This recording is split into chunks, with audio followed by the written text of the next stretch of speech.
students, we will be starting with cell.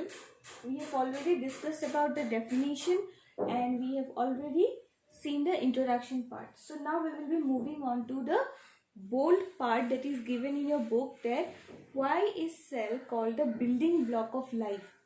So here we are going to discuss that why the cell is called as the building block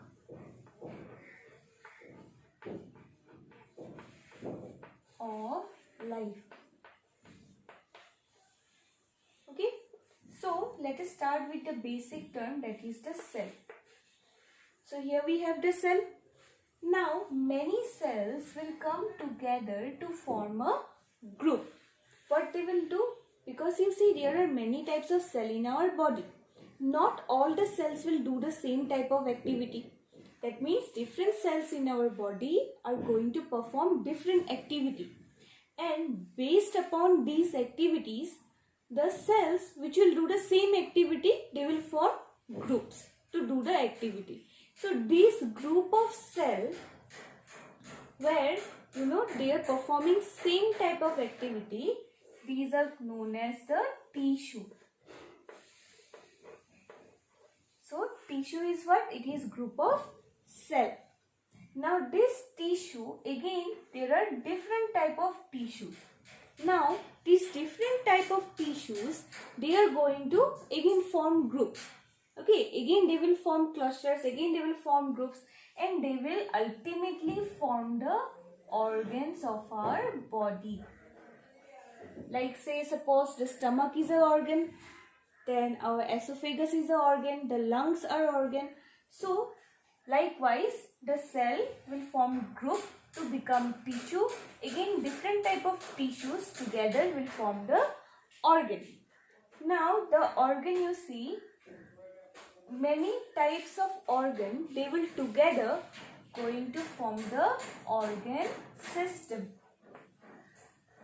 So this will form the organ system. Now if we say organ system, it is nothing but all that we have seen in our junior classes. Digestive system, we have respiratory system. So if we consider the digestive system, what is it made up of?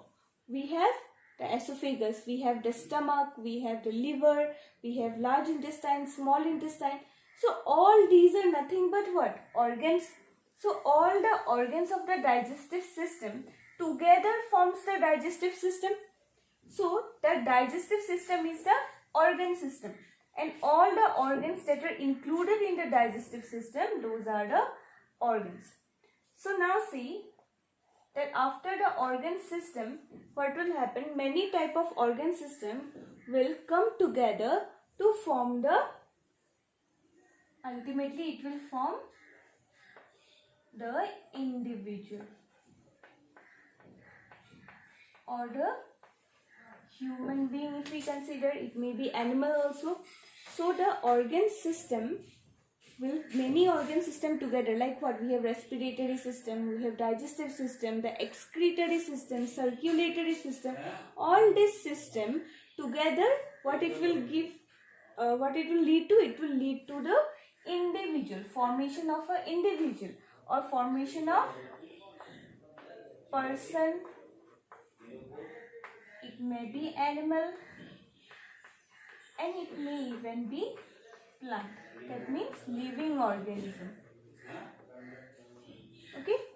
So that is why you see, just like we began in the class, that everything started with a brick. With the brick, what we made? We made walls. With the walls, we made rooms. With the rooms, we ultimately made a floor, and many floors together made the building. So here, just like the brick was the first thing and it is present everywhere, ultimately the brick is forming this building. Similarly, these cells, they will form the individual. So this is the reason that the cell is called as the building block of life.